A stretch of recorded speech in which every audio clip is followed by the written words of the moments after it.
dramatic unities, unity of action, unity of time and unity of place. ठीक है, अब हम देखते हैं कि अरिस्टोटल ने अपनी ट्रेजेडी के अंदर इन 3 यूनिटीज का कॉन्सेप्ट क्यों दिया था और वो किस चीज को एक आइडियल ट्रेजेडी कंसीडर करता था।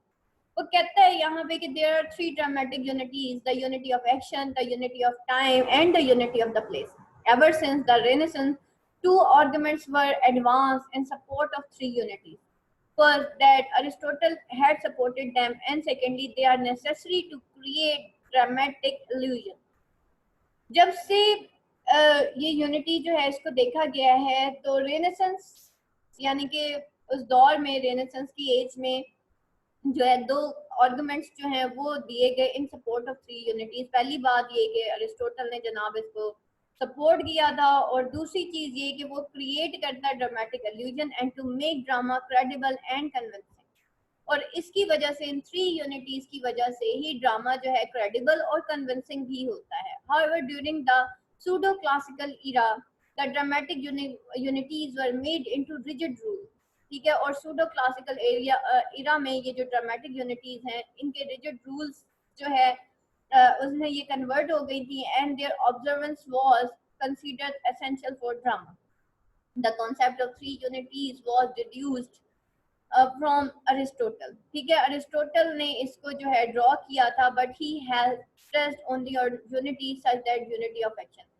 उसने ये तीनों यूनिटीज जो है जरूर बताई थी अपनी अरिस्टोटल पोएटिक्स के अंदर, लेकिन उसने इसको सिर्फ ज्यादा स्ट्रेस उसने एक ही यूनिटी के ऊपर दिया था और वो यूनिटी ऑफ एक्शन है.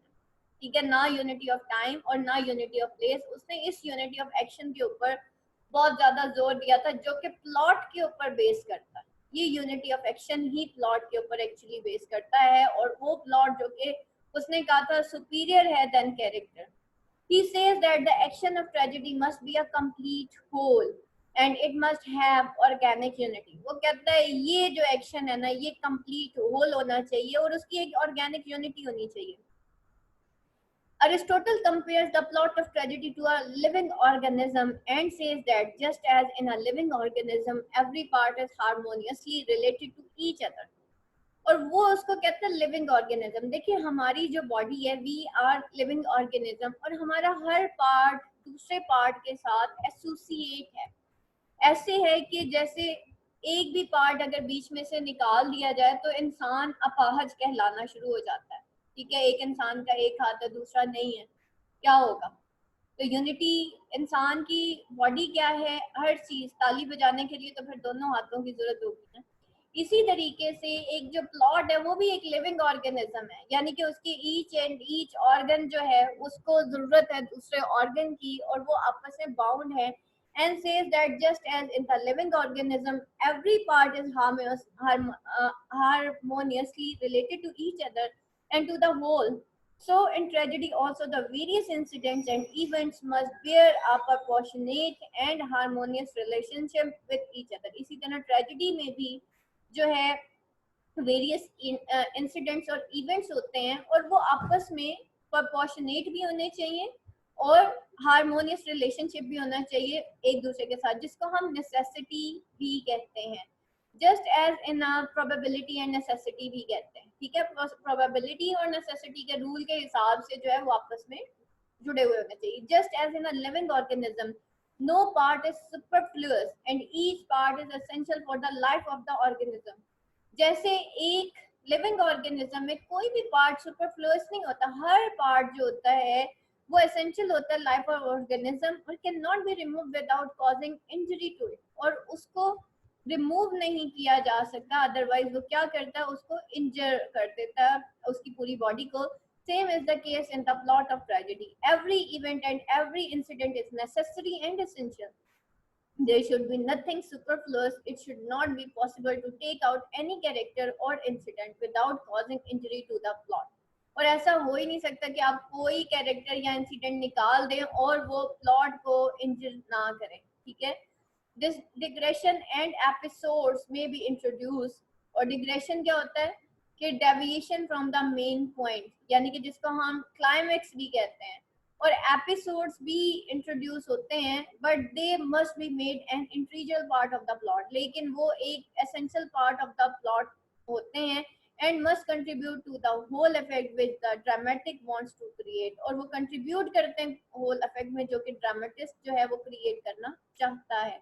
It should not be possible even to transport them, और ये पॉसिबल ही नहीं है कि आप उसको ट्रांसपोर्ट कर दें, यानी कि वहां से हिला दें, such that to shift them from one place to another. Therefore, Aristotle regards episodic plots as the worst. इस तरह से, इस वजह से अरिस्टोटल रिगार्ड करता है इन एपिसोडिक प्लॉट्स को एज वर्स्ट, यानी कि वो एपिसोडिक प्लॉट्स को वर्स्ट करार देता है, क्योंकि एक एपिसोड जो है दूसरी एपिसोड से नहीं मिली होती. गैलीलियो गैलीलाई का अगर किसी ने टेक्स्ट पढ़ा हो तो एक्चुअली उसकी स्टेजेस बहुत ज्यादा है, और हर स्टेज जो है वो एक अलग एपिसोड है. तो नॉर्मली गैलीलियो गैलीलाई का जो टेक्स्ट है वो स्टूडेंट को पढ़ना मुश्किल लग रहा होता है.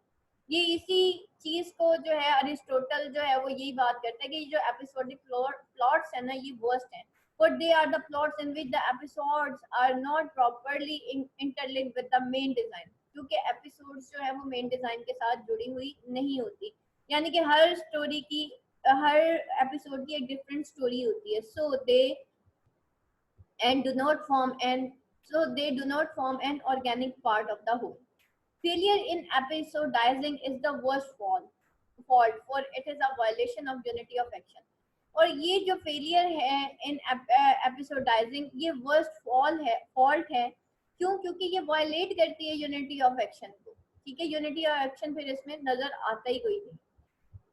फिर वो कहता था unity of action makes the plot intelligible, और ये यूनिटी ऑफ एक्शन है जो कि प्लॉट को इंटेलिजिबल बनाती है, कोहेरेंट बनाती है, कंसिस्टेंट बनाती है और individual. Butcher says the unity of the tragic action is an organic unity. Unity of tragic action जो है वो एक ऑर्गेनिक यूनिटी है, an inward principle which reveals itself in the form of an outer whole, और एक invert principal है जो कि रिवील करता है इसको फ्रॉम आउटर होल से. There are a number of incident, events and situations, but they are so united and related structurally that they form a complete whole. इसकी समझ आइए इनवर्ट प्रिंसिपल क्या है इसमें. देखें यहाँ पे ना उसने बात किया the unity of tragic action जो है ना वो एक ऑर्गेनिक यूनिटी है. ऑर्गेनिक यूनिटी ही एक इनवर्ट प्रिंसिपल है जिसको हम यूनिटी ऑफ एक्शन भी कहते हैं. वो एक मेन एक्शन होता है, इनवर्ट प्रिंसिपल होता है जिसके तहत जो है वो रिवील करता है. ये इनवर्ट प्रिंसिपल ही होता है जो आउटवर्ड होल को रिवील करता है. ठीक हो गया. इसी के इनवर्ट प्रिंसिपल के तहत ही आउटवर्ड होल जो है वो रिवील होता है. फॉर एग्जांपल इनवर्ट प्रिंसिपल क्या था इडिपस रेक्स का, उसका मेन एक्शन क्या था? To reveal the truth. और ट्रुथ क्या था, क्या रिवील करना था उन्होंने किंग लॉयस के मर्डरर को ढूंढना था. ठीक है, और ये इनवर्ट प्रिंसिपल था, उसका जो मेन एक्शन था वो आउटवर्ड होल को एंड पे रिवील करता है. ये इनवर्ट प्रिंसिपल होता है जो कि reveal itself in the form of an outward whole. तो वो इसको रिवील करता है in the form of outward whole. ठीक है, यहाँ पे वो ये बात बता रहा है. तो वो यही बात करते हैं कि ये जो यूनिटी ऑफ ट्रेजिक एक्शन है वो एक ऑर्गेनिक यूनिटी है, और यही एक्शन होता है जो मेन एक्शन होता है जो रिवील करता है एज एन आउटवर्ड होल, यानी कि उसी के चक्कर में फिर सारी डिस्कवरी होती है, पैरापिटिया एंड डिस्कवरी, और ये सारा कुछ होता है. ठीक हो गया. There are a number of incidents, events and situations, but they are so united and related structurally that they form a complete whole. अब ये सब इतने ज्यादा आपस में स्ट्रक्चरली यूनाइटेड होते हैं कि ये कंप्लीट होल बनाते हैं. These various events are united in two ways. ये various events जो हैं two ways में unite होते हैं.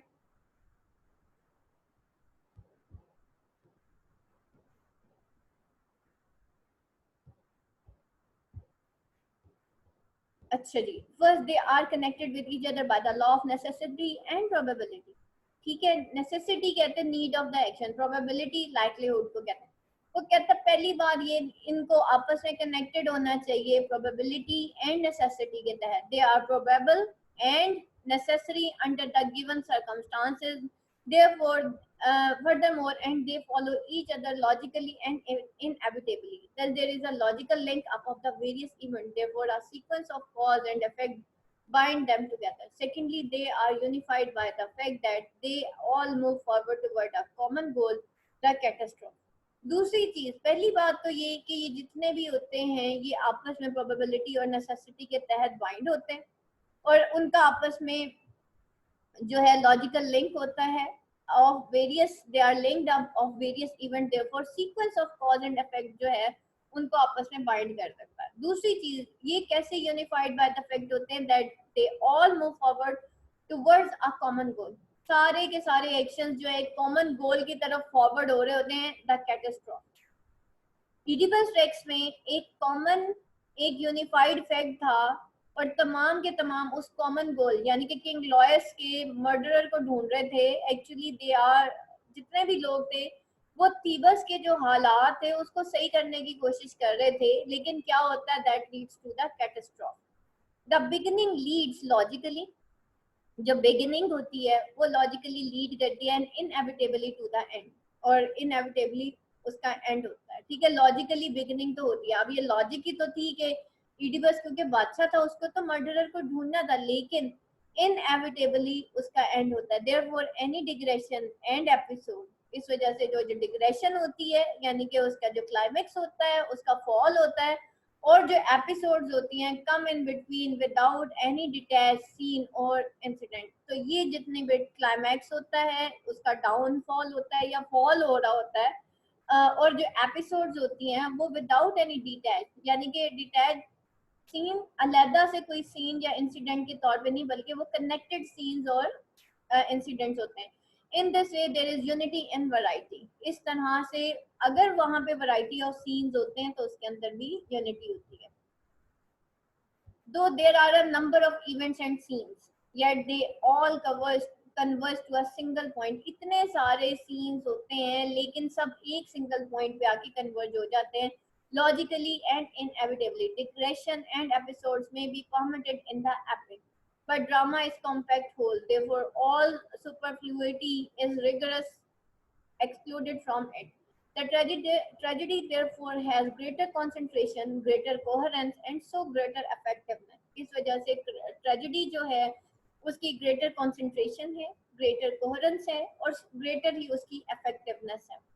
Aristotle's conception of the unity of action is not a formal and mechanical, rather it is an inward principle. He himself tells that unity of plot does not consist in the unity of the hero. और वो जो है himself tells कि unity of plot जो है वो consist ही नहीं करती in the unity of the hero, as some persons think for infinitely various are the incidents in one man's life which cannot be reduced to unity. And so, too, there are many actions of one man out of which we cannot make one action. Unity of action cannot arise from the fact that all the different incidents happen to a single person. On the other hand, artistic unity requires a rigorous process of selection and ordering of material. एक artistic unity जो है वो क्या require करती है कि वो उसका रिगरस प्रोसेस ऑफ सिलेक्शन होना चाहिए, ऑर्डरिंग ऑफ मटेरियल भी होना चाहिए। द ट्रेजिक एक्शन और the tragic plot is process of change. ये ट्रेजिक एक्शन और ट्रेजिक प्लॉट क्या है? ये एक प्रोसेस ऑफ चेंज है, a change from happiness to misery, जो कि एक चेंज है from happiness to misery. All such events which do not contribute logically and inevitably to this process of change must be rigorously eliminated. The artist needs not to follow the chronological sequence of events. He may transpose events and incidents to reveal the doom of the hero. अब ये जो artistic need है कि the artist needs not to follow the chronological sequence of event, उसको जो है chronological sequence of events या order of time जो है उसको फॉलो नहीं करना होता। He may transpose events and incidents to reveal the doom of the hero. वो इन इवेंट्स और इंसिडेंट्स को ट्रांसपोज कर सकता है ताकि वो हीरो की डूम या उसके डाउनफॉल को या उसकी बुरी किस्मत को रिवील कर सके। With greater clearance many other events में बिफॉल द हीरो। बहुत से दूसरे ऐसे इवेंट्स होते हैं जो कि बिफॉल द हीरो यानी कि मे बिफॉल द हीरो यानी कि जो कि हीरो की ट्रेजेडी का बायस बनता है, but they are not relevant to the end. They are to be excluded from the plot with rigorous process of selection and ordering of material. यानी कि जब एक आर्टिस्ट जो है प्रोसेस ऑफ सिलेक्शन करता है, ऑर्डरिंग ऑफ मटेरियल करता है, तो उसको बहुत सारे इवेंट्स और जो है उधर से एक्सक्लूड करने पड़ते हैं जो कि अननेसेसरी होते हैं. In a story there might be a large variety of incidents, but Aristotle rules out plurality of action. और यहाँ पे हो सकता है कि वहाँ पे बहुत ज्यादा वैरायटी ऑफ एक्शंस हो, लेकिन अरिस्टोटल प्लूरलिटी ऑफ एक्शन के खिलाफ था. उसने कहा नहीं, ये प्लूरलिटी ऑफ एक्शन यानी कि एक ही एक्शन को बार बार, जैसे हमने वेटिंग फॉर गॉडो में देखा कितना प्लूरलिटी ऑफ एक्शन था, वो एक ही एक्शन को बार बार कर रहे थे कि नहीं कर रहे थे. ठीक है, वो एक ही वर्ड को बार बार बोलते हैं, एक ही एक्शन को बार बार करते हैं. एस्ट्रागोन और व्लादिमीर क्या कर रहे थे? एस्ट्रागोन बार बार जूता उतारता था और पहनता था. व्लादिमीर क्या कर रहा था? वो टोपी उतारता था फिर पहनता था. तो ये क्या होती है? ये प्लूरलिटी ऑफ एक्शन होती है. तो वो अरिस्टोटल ने कहा कि ये जो प्लूरलिटी ऑफ एक्शन है ये होनी नहीं चाहिए. There should be one action और प्लॉट. एक ही एक्शन होगा, एक ही प्लॉट होगा. He is against the introduction of subplot. इस वजह से वो सब प्लॉट्स के बिल्कुल खिलाफ था. सिमिलरली, और सब प्लॉट आपको पता है क्या होता है, जैसे हमने चेरी ऑर्चर्ड में देखा, उसके अंदर बहुत सारे सब प्लॉट्स थे. कैसे? मेन प्लॉट क्या था? मैडम रेवेंस्किया थी, उनकी जो स्टेट थी वो उसका ऑक्शन होना था, ये मेन प्लॉट था. सब प्लॉट में क्या था? एक जो है लेबर क्लास से ताल्लुक रखता था, जो उसका मेन हीरो था. जहन से मेरे नाम निकल गया, क्या नाम था उसके हीरो का. बहरहाल वो उसका एक दिखाया जाता है, एक लेबर क्लास का सब प्लॉट दिखाया जाता है, और छोटे छोटे सब प्लॉट्स उसके अंदर बहुत ज्यादा थे, जिसमें सर्वेंट क्लास थी, लेबर क्लास थी, इमर्जिंग क्लास थी. हाँ जी, लपैकिन. ठीक है, तो लपैकिन जो है उसका सब प्लॉट उसका था. एक मेन प्लॉट था, उसके पैरेलल पे एक सब प्लॉट था जो लपैकिन का था, और उसके साथ साथ छोटे छोटे सब प्लॉट्स किसके थे? सर्फ क्लास के थे, लेबर क्लास के थे, जो उनके घर के सर्वेंट्स थे उनका था, फिर का, हर किसी का लैदा लैदा से बना हुआ था. तो यहाँ पे वो क्या था कि वो कहता है कि वो अगेंस्ट था इन सब प्लॉट्स के. सिमिलरली इसी तरह से हमने प्राइड एंड प्रेजुडाइस के अंदर देखा, बहुत से सब प्लॉट्स हमने उसके अंदर देखे. ठीक है, similarly he is against the double ending, और वो अगेंस्ट था डबल एंडिंग के, such that tragic end for some of the characters and a happy end for the others. वो इस डबल एंडिंग के बहुत खिलाफ था कि कुछ कैरेक्टर्स का तो एंड ट्रेजिक हो जाए और कुछ का अदर का हैप्पी एंड हो जाए. जैसे हमने चेरी ऑर्चर्ड में देखा कि मैडम रेवेंस्किया जो है उसकी स्टेट जो है वो उसकी ऑक्शन हो जाती है, उनका एक ट्रेजिक एंड होता है. हैप्पी एंड किसका होता है? लोपैकिन का होता है. लेकिन अरिस्टोटल कहता था ये नहीं होना चाहिए. He thinks that the plurality of action and sub double and distract attention and weaken the tragic action. वो कहता है ये plurality of action कि भाई एक तरफ आप ट्रेजेडी दिखा रहे हैं, एक तरफ से आप हैप्पी एंड दिखा रहे हैं, तो ये वीक कर देता है ट्रेजिक इफेक्ट को. दे इसी वजह से हम उसको ट्रेजी कॉमेडी भी कहते हैं ना, चेरी ऑर्चर्ड को. They damage the very purpose of tragedy, which is to arouse the emotions of pity and fear. अब देखिए उसके अंदर हमें कोई pity and fear arouse होता ही नहीं. The Aristotle rules out tragicomedy and इस वजह से उसने रूल आउट कर दिया भाई ट्रेजिक कॉमेडी को. ठीक है, and the introduction of comic relief, और इस इंट्रोडक्शन ऑफ कॉमिक रिलीफ को उसने बिल्कुल रूल आउट कर दिया. However it should be noted that Elizabethan drama, particularly the plays of Shakespeare, have demonstrated without a shadow of doubt that the introduction of comic relief increases the entertainment value of tragedy. बाद में Shakespeare, Christopher Marlowe, even उसके बाद जितने भी आए modern tragedy से related, उन्होंने इस कॉमिक रिलीफ को वैल्यू किया था, लेकिन अरिस्टोटल ने नहीं किया था. इस वजह से हम जो है waiting for Godot as a tragic comedy पढ़ते हैं. शेक्सपियर के ड्रामा में कहीं ना कहीं कोई ना कोई कॉमिक सीन जरूर आता है. मार्लो के ड्रामे में हमने डॉक्टर फॉस्टस पढ़ा, डॉक्टर फॉस्टस के अंदर भी हमने कॉमिक कैरेक्टर्स देखे थे, कॉमिक सीन्स देखे थे, और उनका बेसिक मकसद क्या था? Comic relief. लेकिन अरिस्टोटल इसके खिलाफ था. And heightens the effectiveness of catastrophe by contrast, और वो उनका ये कहना था, शेक्सपियर का ये कहना था कि ये हाइटन करता है effectiveness of catastrophe by contrast, कि जब हम कॉमिक के साथ ट्रेजिक को कंपेयर करते हैं, कंट्रास्ट करते हैं, तो वो जो कैटास्ट्रॉफ होती है, एंड पे डाउनफॉल होता है, उसको हाइटन करता है. Tragic comedies are nearer to nature. tears and smiles, joys and sorrows mingle in life, and so they must also mingle in drama. आपको याद होगा, आपको जब मैंने चेरी ऑर्चर्ड और वेटिंग फॉर गॉडो पढ़ाया था, मैंने आपको कहा था इसको स्लाइस ऑफ लाइफ कहा जाता है, ठीक है। Cherry orchard and waiting for Godot as slice of life बताया था। स्लाइस ऑफ लाइफ उसको क्यों कहा जाता है? बिकॉज ऑफ उसके ये जो ट्रेजी कॉमेडी जो उसका कैरेक्टरिस्टिक था ना, इसकी वजह से उसका ट्रेड जो था। क्यों? क्योंकि ये जो ट्रेजी कॉमेडी होती है, that is basically the slice of life, because it is nearer to nature. उसके अंदर टीयर्स एंड स्माइल्स भी होते हैं, और that is also the slice of life. Joy and sorrows भी होते हैं, मिंगल इन लाइफ होते हैं, so they must also mingle in drama. तो इन सारी चीजों को ड्रामा के अंदर मिंगल होना चाहिए। Aristotle rigid separation of the comic and the tragedy, उसने कहा नहीं जी, कॉमेडी कॉमेडी होती है, ट्रेजेडी ट्रेजेडी होती है, ये इसको मिंगल नहीं करना। लेकिन बाद में आने वाले जितने भी लोग थे, जितने भी ड्रामेटिस्ट थे, जितने भी पोइट्स आए, उन्होंने कहा नहीं, life is a part of joys and सोरो, so we should mingle these two aspects of life and make it a slice of life, ठीक है। तो दैट वाज अ कॉन्सेप्ट जो कि एक स्लाइस ऑफ लाइफ का के नाम से आपको इन्वर्टेड कॉमास में मिलेगा डिफरेंट ड्रामास के अंदर, जो स्पेशली ट्रेजी कॉमेडी हैं, उनको स्लाइस ऑफ लाइफ इसीलिए कहा जाता था, because life is the mingle of sorrow and joy. अच्छा, उसके बाद Aristotle's rigid separation of the comic and tragedy, the gay, the serious is not justified. Shakespeare's experiment of comic relief is more convincing. अब Hamlet जो है, ये Federal Urdu University के स्टूडेंट्स पढ़ चुके होंगे, इनको पता है किस तरीके से शेक्सपियर जो है वो मिंगल करता है कॉमिक रिलीफ को, और वो ज्यादा कन्विंसिंग होता है। ओथेलो जो है हमारे पंजाब यूनिवर्सिटी के और यूनिवर्सिटी ऑफ सरगोदा के स्टूडेंट्स ने पढ़ा हुआ है। उसके बाद Aristotle stressed on the unity of action, he said nothing about the other two unities. इसी तरह अरिस्टोटल जो है स्ट्रेस करता है not only on the unity of action, सिर्फ यूनिटी ऑफ एक्शन के ऊपर नहीं, but he said nothing about the other two unities, however the unity of time and place have also been derived from him. Aristotle's comment on the length of tragedy gave rise during the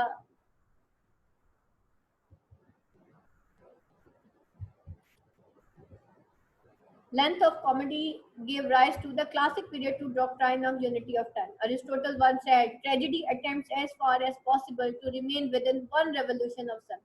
वो कहता है कि tragedy जो है उस हद तक possible है जब तक कि वो वन रेवोल्यूशन ऑफ सन के अंदर अंदर, यानी कि 24 घंटे के अंदर अंदर अगर वो काम करती है तो वो एक ट्रेजेडी कंसीडर की जाती है। अदरवाइज जो है जितनी उसकी लेंथ ज्यादा होती जाएगी उतनी ऑडियंस उससे बोर हो जाएगी।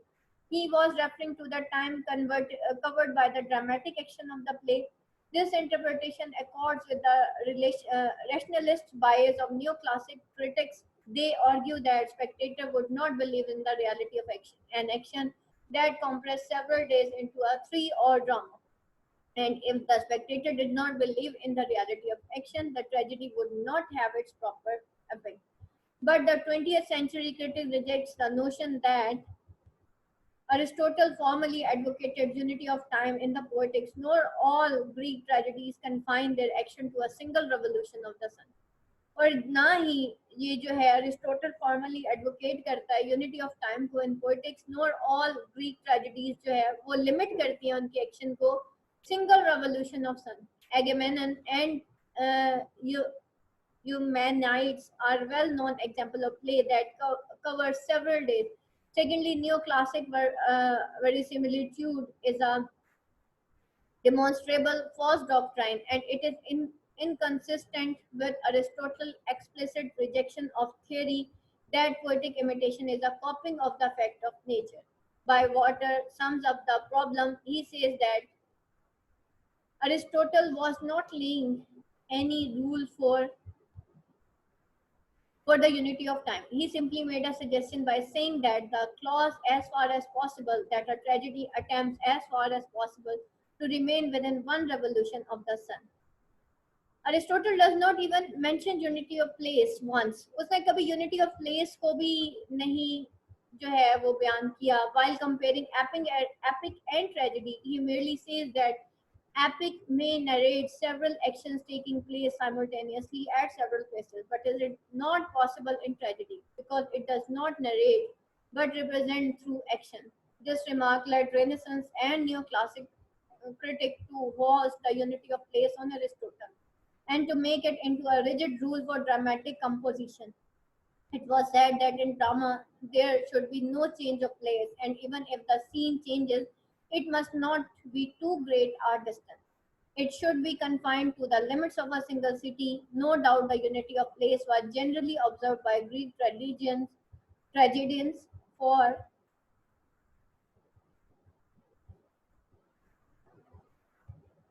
several obvious reasons. There were no drop scenes and no divisions into action scenes, so naturally the action was continuous and unbroken.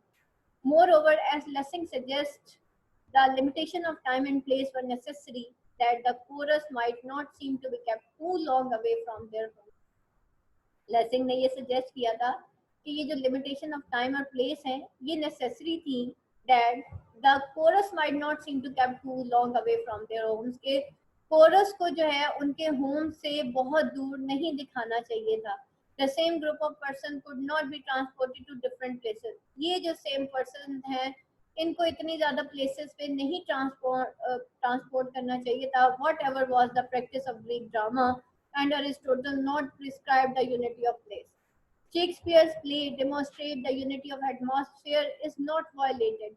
और शेक्सपियर के अगर हम प्ले देखें तो वो क्या डेमोन्स्ट्रेट करते हैं the unity of atmosphere is not violated कि वो जो यूनिटी ऑफ एटमॉस्फेयर है उसको वायलेट नहीं होना चाहिए even when the scene shift from Sicilia to Bohemia ठीक है जबकि सीन जो है वो सिसिलिया से बोहेमिया तक अगर शिफ्ट भी किए जाते हैं इवन ओथेलो के अंदर देखें ना हमने उसके अंदर साइप्रस देखा हमने उसमें जो है ब्रिटानिका कह रही हूँ वेनिस देखा ठीक है वो सारी चीजें हम देख रहे थे ना लेकिन उसके अंदर उन्होंने जो है और from Venice to Cyprus the dramatic illusion remains intact लेकिन तब भी जो है ड्रामेटिक एल्यूजन जो है वो इंटैक्ट रहनी चाहिए और ये सिसिलिया टू बोहेमिया ये हैमलेट के अंदर था ना कि वो सिसिलिया से बोहेमिया तक भी जाता है तो फिर further the Shakespearean drama was entirely free from that narrow and cramping effect of the unities which married a number of French plays और इसी तरीके से शेक्सपियरियन ड्रामा जो है वो entirely free थे from narrow and cramping effect of the unities which mirrored a number of French plays जो कि number of फ्रेंच प्लेस को जो है वो शो करते हैं to conclude we can say that Aristotle rightly emphasized unity of action which is higher and controlling law of drama और अगर हम देखें तो अरिस्टोटल जो है वो राइटली एम्फेसाइज करता है यूनिटी ऑफ एक्शन को जो कि higher controlling law of drama है the unity of action is maintained the other two unities will take care of themselves The unity of time and place are only of a secondary and purely derivative value.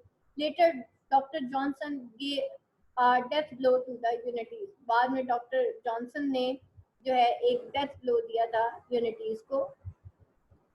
बाकी points to remember हैं और Aristotle ने favour ज़्यादा किसको किया था unity of action को and that relates to the plot.